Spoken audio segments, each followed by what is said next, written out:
Salam sidang jemaat Tuhan yang terkasih. Salam sejahtera untuk kita semua. Saya yakin dan percaya semua sidang jemaat Tuhan dalam keadaan sehat dan selalu diberkati oleh Tuhan. Amin. Kita mau masuk dalam renungan kita. Namun sebelumnya kita memuji Tuhan, kita katakan kepada Tuhan, bukti kebesaran-Mu. Tuhan, Kau sempurna dalam rencanamu dan karyamu.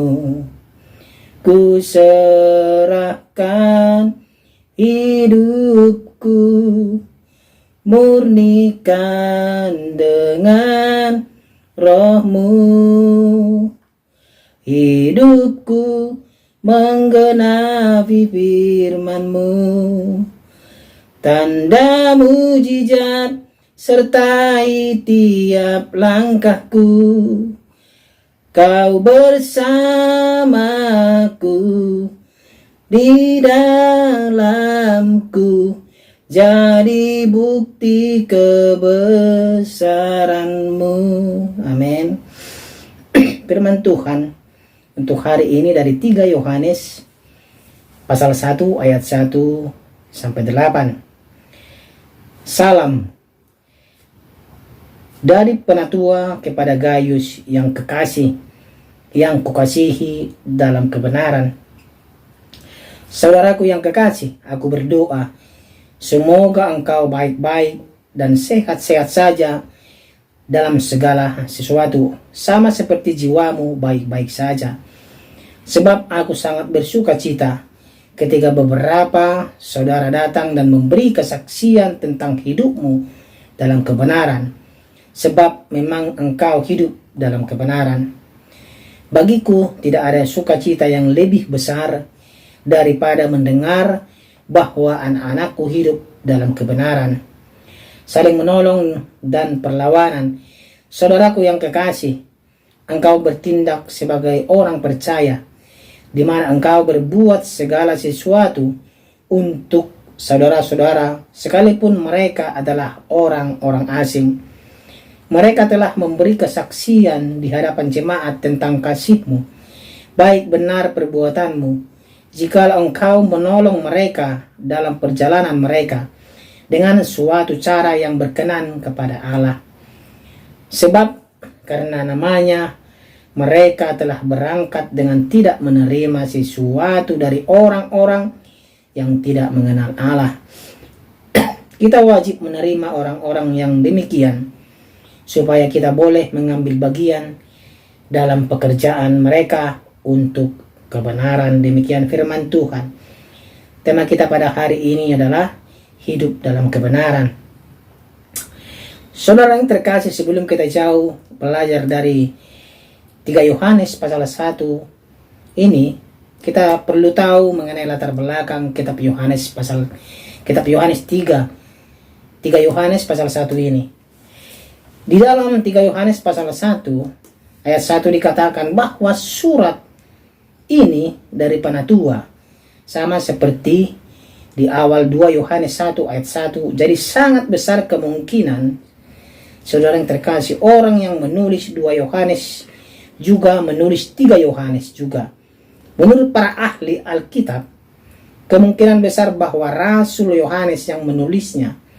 Dari sejarah gereja kita tahu bahwa Rasul Yohanes tinggal di Efesus pada akhir kehidupannya. Jadi kemungkinan besar bahwa Rasul Yohanes berada di Efesus waktu menulis surat ini. Saudara terkasih, surat ini termasuk surat yang terakhir ditulis sebelum kitab Wahyu, yaitu sekitar tahun 90 Masehi. Surat ini ditulis 90 Masehi. Untuk melihat perbandingan waktu, surat 3 Yohanes ditulis dalam masa perjanjian baru. Kalau surat 2 Yohanes berurusan dengan masalah kesesatan dan pengkhotbah keliling, maka surat 3 Yohanes ini berurusan dengan peringatan untuk membantu para pengkhotbah Kristen yang datang berkeliling kepada mereka.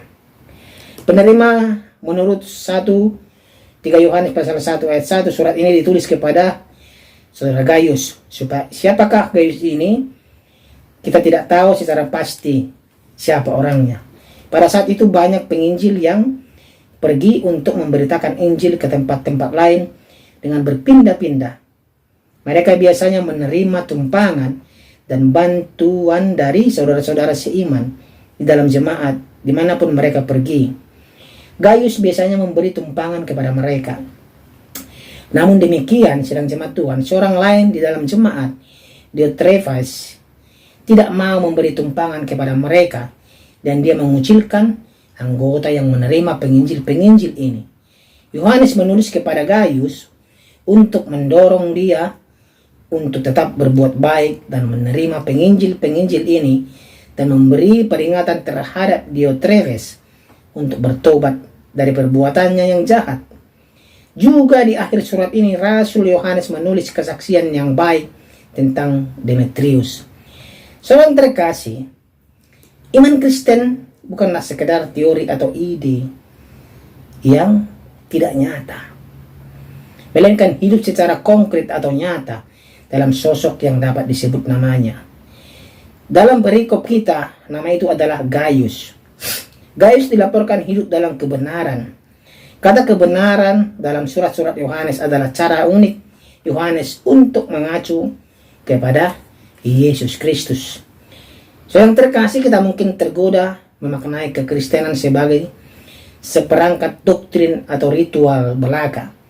Mungkin karena ritual dan doktrin mudah dijinakkan atas secari kertas yang tertulis.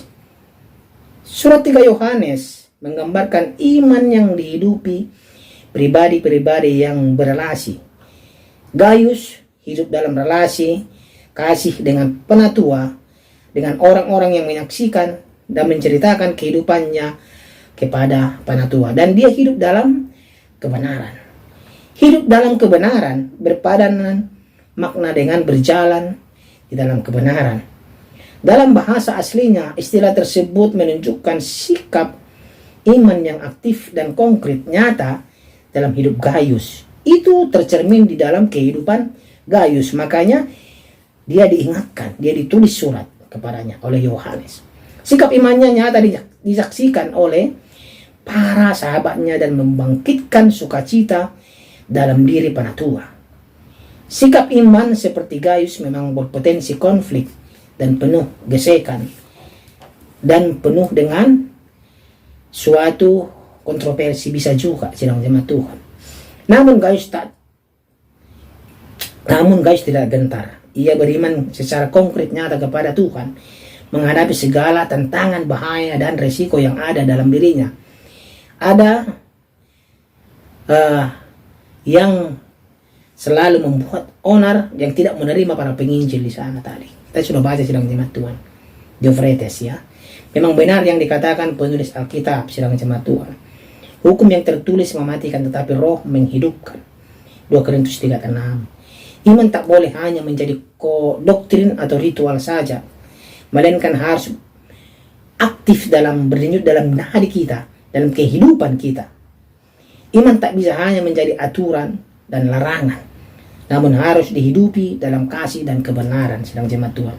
Menjadi perbuatan nyata yang hidupkan oleh roh yang ada dalam diri kita.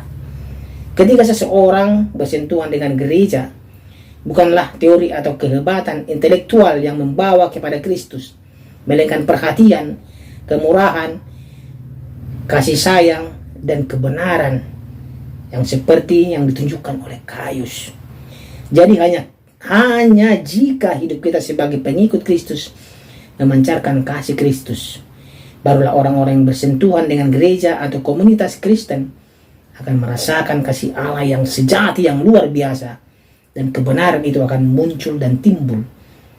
Ya, mari kita menjadi orang-orang yang mempraktekkan kebenaran kasih sayang itu, sehingga kebenaran Allah ada di tengah kita. Saya yakin dan percaya sedang jemaat Tuhan, sebentar lagi kita akan mengakhiri tahun 2022 sedang jemaat Tuhan. Mari kita terus belajar bahwa hidup dalam kebenaran itu harus kita jalani seperti Gaius. Kalau ada saudara kita, apalagi hamba Tuhan, yang membutuhkan tumpangan, mari kita berikan yang terbaik sedang jemaat Tuhan, bukan malah mengucilkannya atau malah melecehkannya. Itu adalah perpanjangan tangan Tuhan. Saya yakin dan percaya sedang jemaat Tuhan akan muncul Gaius-Gaius yang lain di gereja kita, seperti Gaius hidup dalam kebenaran dia. Ya, makanya saudara-saudara seiman kita bersuka cita karena sikapnya yang hidup dalam kebenaran. Sedang jemaat Tuhan, mari kita akan song-song tahun yang baru agar kita hidup dalam kebenaran dan jiwa kita, iman kita bertumbuh di dalam Tuhan, dan hidup kita akan berbuah nanti, berbuah yang baik dan manis untuk kemuliaan nama Tuhan. Mari kita berdoa. Terima kasih ya Tuhan untuk kebenaran firman Tuhan. Kami mau hidup dalam kebenaran seperti Gaius yang menunjukkan sikap dalam kebenaran. Dia diingatkan melalui surat oleh Rasul Yohanes agar dia hidup terus dalam kebenaran walaupun banyak tantangan yang dihadapinya, tetapi dia tetap hidup dalam kebenaran. Kami mau seperti itu Tuhan. Kami mau terus hidup dalam kebenaran. Inilah doa permohonan kami di dalam nama Tuhan Yesus Kristus. Kami sudah berdoa, bersyukur, berterima kasih. Amin. Hidupku menggenapi firman-Mu, tanda mujizat sertai tiap langkahku. Kau